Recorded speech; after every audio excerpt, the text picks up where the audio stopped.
как бы делал на кафедре. Which is this guy's way of saying that he spoke extemporaneously. Другими словами, он говорит, что как бы Сперджен проповедовал экспромтом.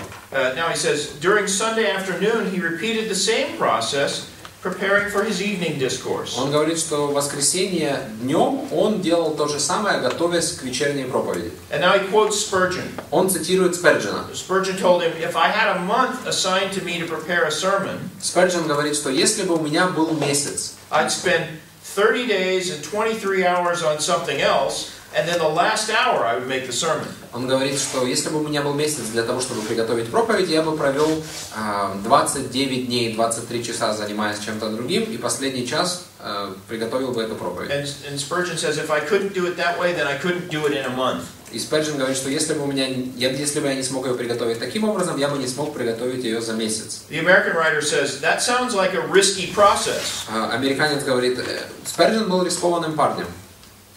But it must be remembered that if Spurgeon occupied a few minutes arranging a discourse, he spent 5 days of every week studying God's Word. Но следует помнить о том, что если Сперджен тратил 30 минут на то, чтобы приготовить план проповеди, он также тратил 5 дней на изучение Божьего Слова. He read, he meditated, and he filled his heart with truth. Он читал, размышлял и наполнял свое сердце истиной. All the time he was filling up his vessel. Он постоянно исполнял свой сосуд. So that all he had to do in the pulpit was turn on the spigot and outflow the pure gospel in the most transparent language. И поэтому все, что ему нужно было делать, когда он выходил за кафедру, ему нужно было снять крышку, и из него изливалось чистейшее Слово Божье, Евангелие. Stenographer says this guy says a stenographer took down the sermon and it was revised by Spurgeon on Monday morning. Он говорит, что Сперджен в понедельник утром проверял стенограммы своих проповедей. Now again, the kind of procrastination Spurgeon practiced, we do not recommend. Снова же хочу подчеркнуть, что я никому не советую быть настолько медлительным в подготовке проповеди. He could only do that because of his uniquely unusual gifts. Спurgeon мог позволить себе это лишь потому, что он был уникально одаренным человеком. One other trivia point I'll mention to you.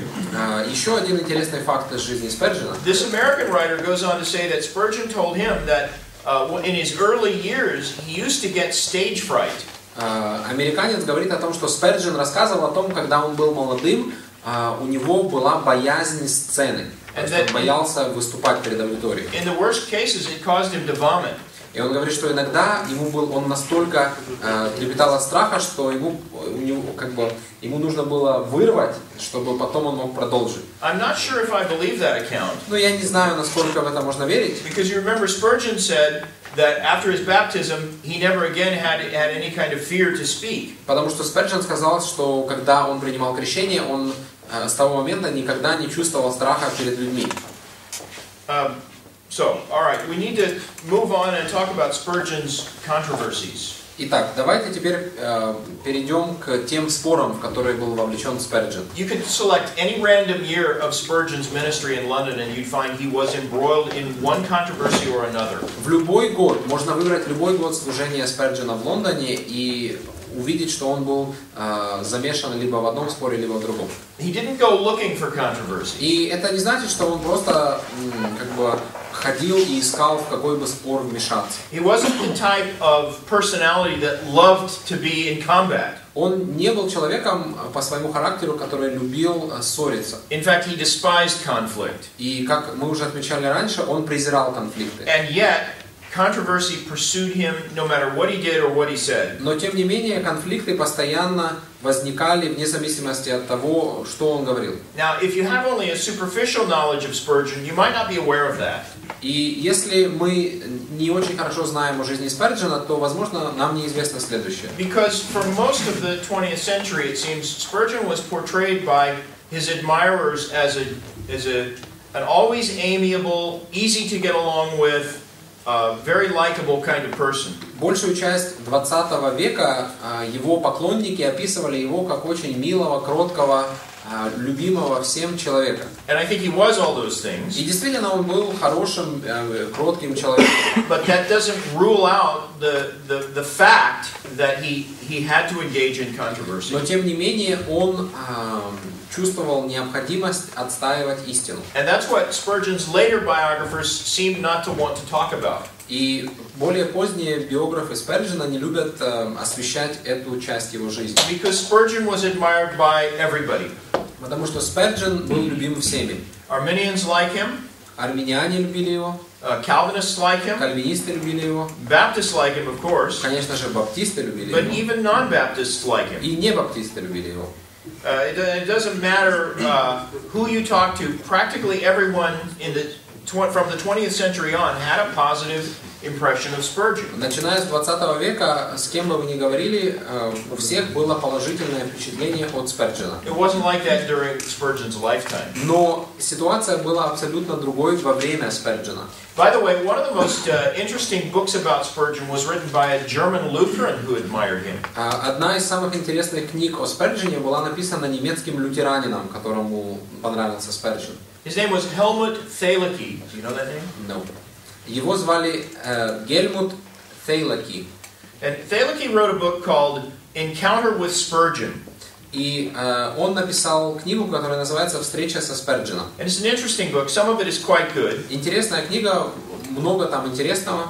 Especially if you keep in mind that this is a Lutheran and he's German and neo-Orthodox. Особенно если считать, что об этом пишет как бы либеральный христианин, который был немецким лютеранином, неоортодоксом. He's not really a friend of the gospel, and he writes from that perspective. Другими словами, он не является другом Евангелия, и поэтому как бы пишет с его точки зрения.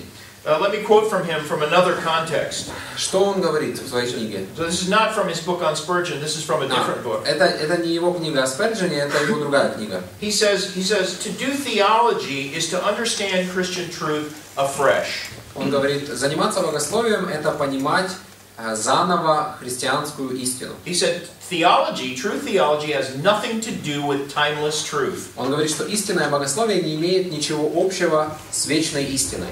Now I find that a shocking statement. Ну, это шокирующее утверждение. If theology has nothing to do with timeless truth, then what has to do with timeless truth? Если богословие не имеет ничего общего с вечной истиной, то что имеет что-то But общее с that вечной is истиной? more or less the neo-Orthodox perspective. Но это неоортодоксальный взгляд. It's not about affirming or making sense of truth.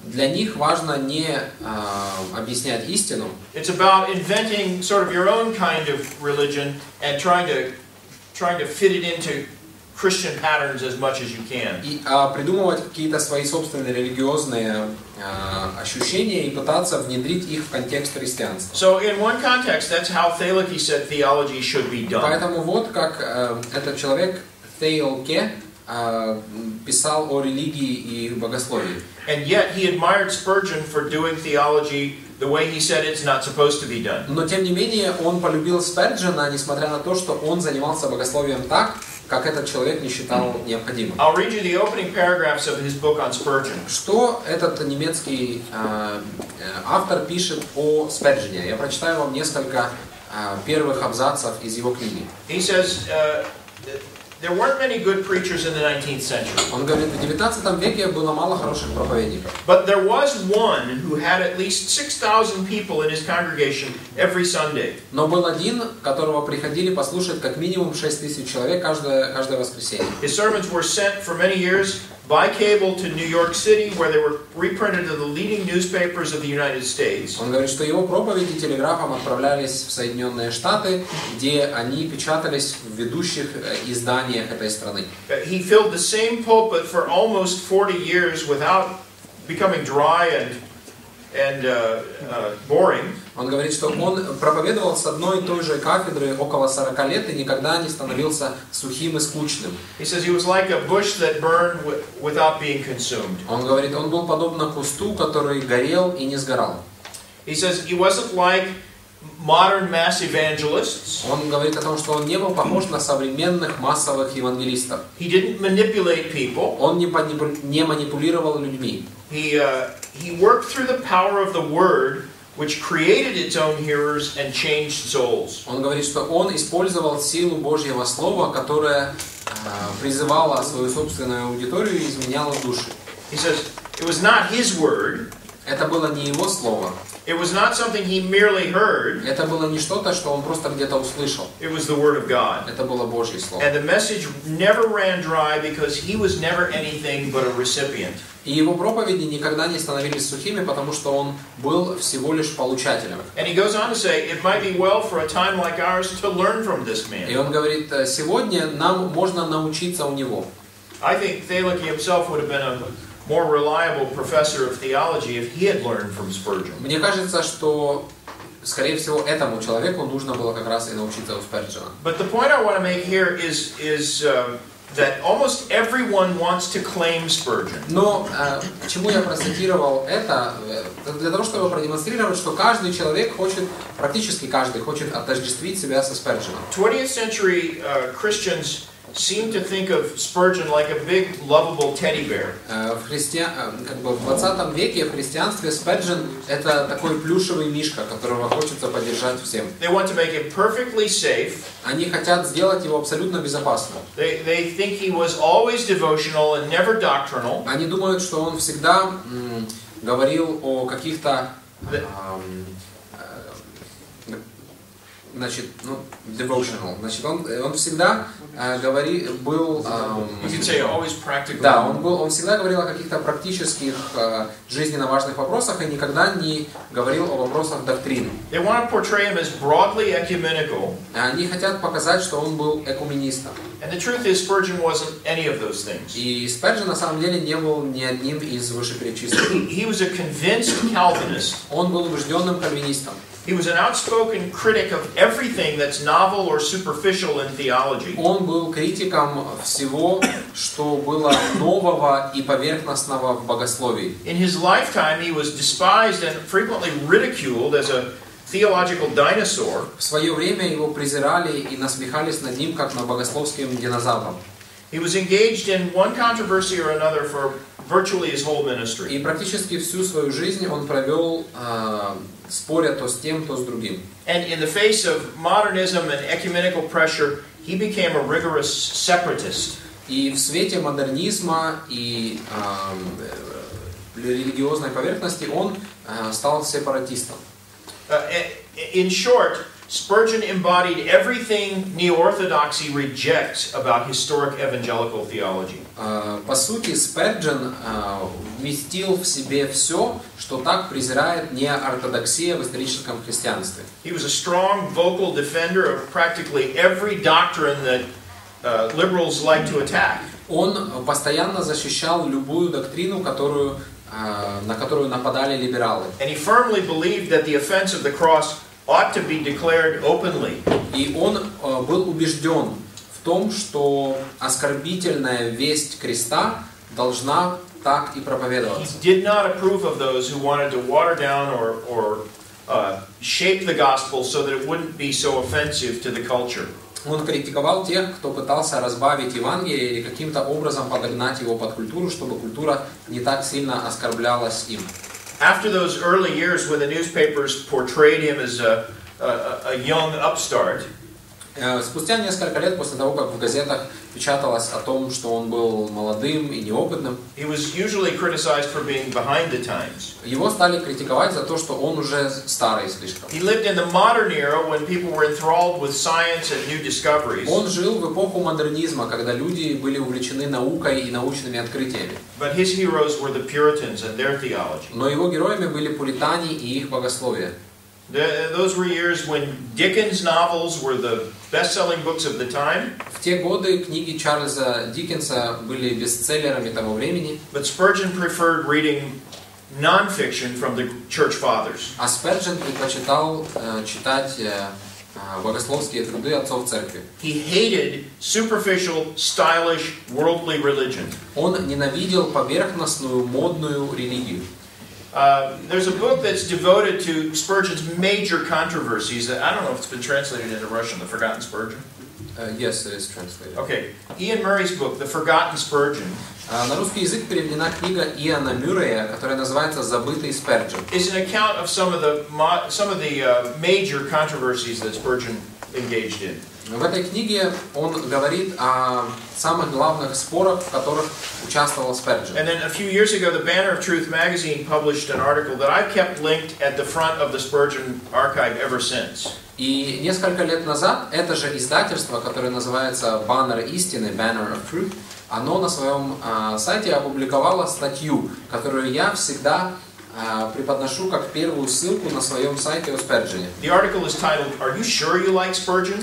Эта статья называется «Уверены ли вы, что вам нравится Сперджен?».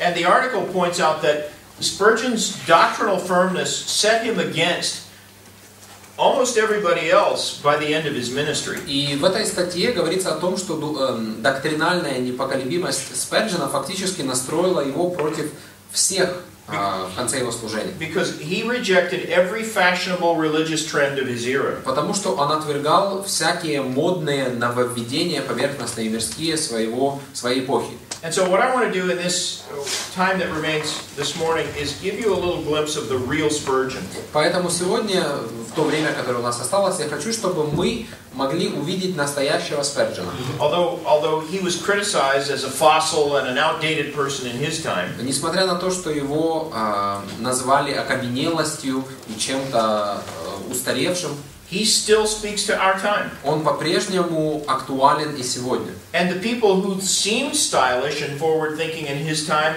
they all seem old-fashioned. И люди, которые были модными и современными во время Сперджена, сейчас как раз и являются устаревшими. Spurgeon speaks as powerfully as ever. Сперджен сейчас настолько же актуален, как и тогда. Remember, all his books are still in print. Как я уже говорил, все его книги по-прежнему переиздаются. And people still want to read them. He's still influential. Люди по-прежнему читают их. Он оказывает влияние.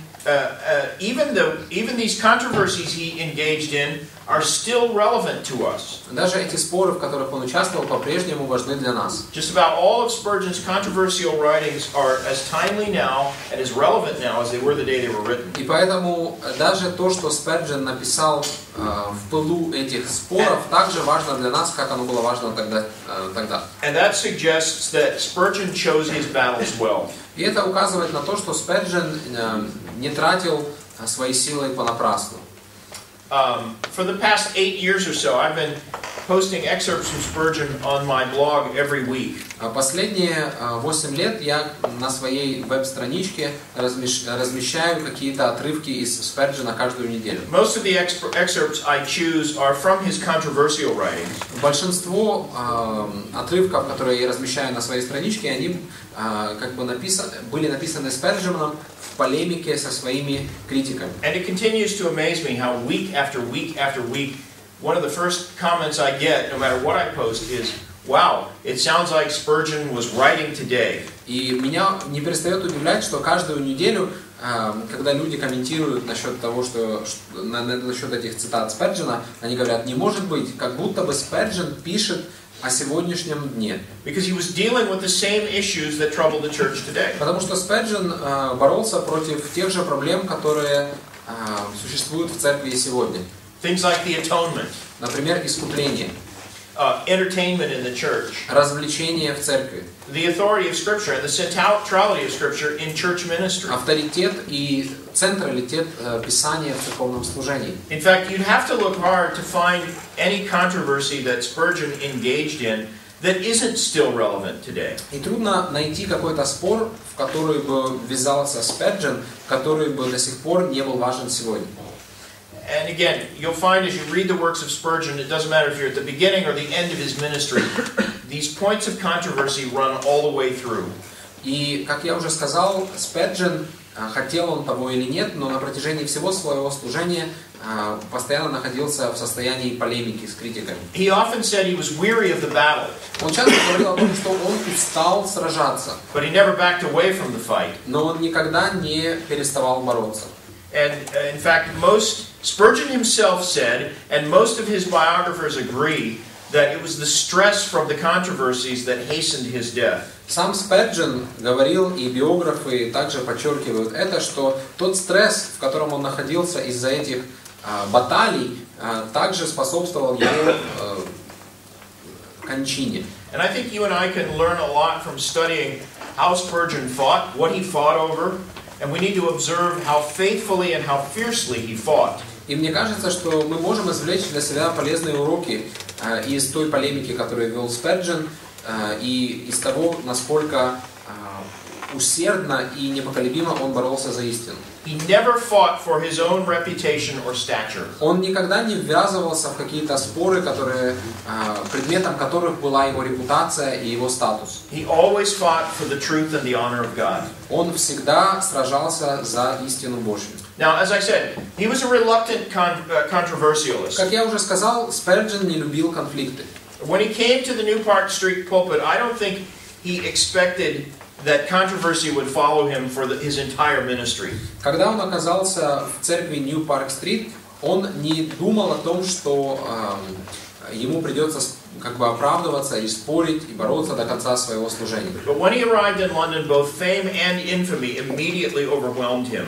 Но как только он оказался в Лондоне, как слава, так и вражда мгновенно окружили его. Crowds of people came to hear him immediately. Толпы народу собирались для того, чтобы слушать его проповедь. I mentioned yesterday that very soon they moved out of the New Park Street Chapel and began to meet at Exeter Hall. Мы вчера говорили о том, что практически через 2 месяца после того, как он пришел в New Park Street Church, это здание было переполнено, и они переехали в Exeter Hall. And you remember I showed you the picture of Exeter Hall. Я показывал вам фотографию этого помещения. I want to talk a little bit about that place. Хотел бы немного поговорить об этом здании. It was in central London, just north of the river. Оно находилось в центральном Лондоне на север от Темзы. So it was across the river and just a little bit west from where the church stood. Поэтому это было на другой стороне реки. It was this large, ostentatious auditorium. Это был такой огромный мрачный зал. I don't think Spurgeon himself was particularly fond of it. Мне кажется, что Сперджену он не очень сильно нравился. Yesterday I mentioned that it had notorious acoustical problems. Вчера мы говорили о том, что там были большие проблемы с акустикой. But it was the best venue for Spurgeon's ministry in all of London. It was easily accessible. Но это было наилучшим местом, которое могли найти для Сперджена. Туда было легко добраться. It was the headquarters for both the YMCA and the Evangelical Alliance. Там собиралось несколько ассоциаций. Одна из них это YMCA, а другая ассоциация это была Альянс, Евангелический альянс. And it was well known as the hub of evangelical activity in London. И это было известное место для собраний евангелистов и евангельских христиан Англии. Cardinal Newman, who had converted from Anglicanism to Roman Catholicism, wrote a sarcastic article complaining about the place in 1838. В 1838 году кардинал Ньюман, который обратился от англиканской церкви в католическую церковь, написал саркастическую статью о Exeter Hall. Would most of these guys be familiar with John Henry Newman, Cardinal Newman? No. Okay. John Henry Newman was the leader of the Oxford movement. Джон Генри Ньюман был руководителем Оксфордского движения, которое мы упоминали. I mentioned it yesterday that it was a group of Anglicans who led a lot of Christian leaders and lay people out of Anglicanism into Roman Catholicism. Это была группа людей, которая вывела многих из англиканской церкви в католическую церковь. Newman was their brightest and best known voice. Ньюман был их самым знаменитым руководителем и представителем. And he actually ultimately became a cardinal in the Roman Catholic И Church. в конце концов он стал кардиналом в римской So церкви. that's who I'm referring to when I mentioned Cardinal Newman. Поэтому вот кто такой кардинал Ньюман. He wrote this article almost 2 decades before Spurgeon came to Exeter Hall. Он написал эту статью о Exeter Hall. So this was an old building and much used for years before Spurgeon came there. И оно использовалось многие годы до того, как Сперджен туда переехал. Cardinal Newman hated the place because to him sort of symbolized evangelicalism, which he hated. Кардинал ненавидел это здание, потому что для него оно было оплотом евангельского христианства, которое он тоже ненавидел. He loved to ridicule evangelical Christianity as artificial, superficial, and ugly. Он постоянно насмехался над евангельским христианством как над чем-то поверхностным и отвратительным.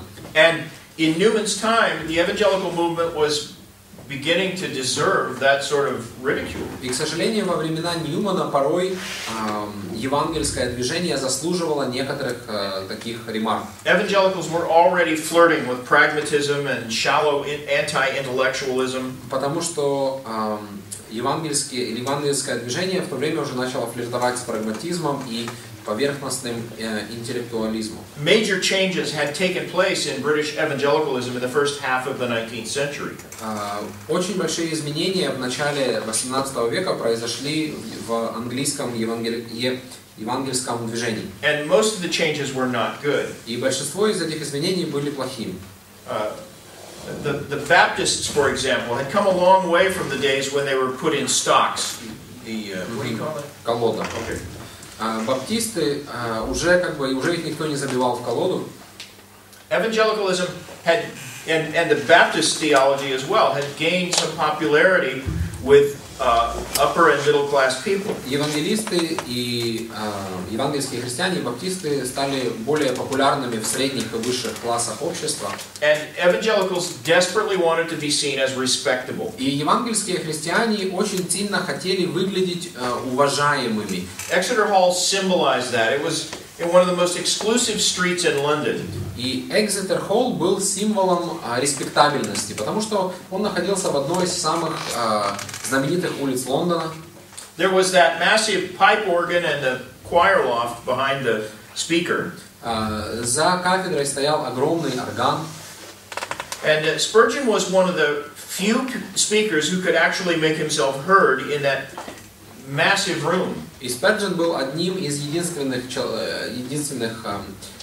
выступающих, которого можно было услышать в этом огромном зале. But because of his youthfulness and his sudden popularity, he was an easy target for the critics. Но из-за того, что он был так молод, и из-за того, что он был так известен, его очень легко было критиковать. They attacked him fiercely. И критики очень жестоко And I критиковали. think the force and antagonism of the criticism caught Spurgeon by surprise. И я думаю, что Сперджен был очень удивлен напором и антагонизмом этой критики. He was not prepared for these waves of cartoons. Он не был готов к тому, что на него будут рисовать так много карикатур. He was also surprised to be criticized by other ministers. Он также был удивлен, что его критиковали другие служителя. Many of them, no doubt, jealous of his success or hostile to his doctrine. Возможно, многие из них просто завидовали его успеху или воинственно были настроены по отношению к его доктринам. And he was relentlessly mocked by people who were not religious at all. И, конечно же, больше всех его критиковали люди, которые не имели никакого отношения к религии. And remember from what I said yesterday, he had no style or sense of sophistication. И помните, вчера мы говорили о том, что он был деревенским парнем, поэтому в столице Англии у него не было ни шика, ни стиля. I told you about his wife's impression the first time he spoke at the church. Помните, что думала его будущая жена впервые, когда увидела его? Here's a quotation of what she wrote. Что же эта цитата из воспоминаний его жены о том первом дне, когда они встретились? She said, to tell you the truth, I was not at all fascinated by his eloquence. Она говорит, меня абсолютно не впечатлило его красноречие. His country manner and speech caused more regret than reverence in me. Его деревенские манеры более меня больше разочаровали меня, чем впечатлили. That's the girl that married him. Это девушка, которая вышла за него So you замуж. can imagine how his enemies attacked him. Поэтому представьте себе, что о нем думали его враги. They were unmerciful. Они были немилосердны. I'll read you one example from an article published in April 1855. Прочитаю вам отрывок из статьи, которая была опубликована в апреле 1855 года. This critic says, just now this great lion or star or meteor or whatever else he might be called Он говорит, вот-вот, этот великий лев, звезда, метеорит, или как бы там еще его ни называли, he has created a furor in the religious world. создал фурор в религиозном мире. Every Sunday, crowds throng to Exeter Hall. Каждое воскресенье толпы текут в Экзетер-холл. There he has been preaching during the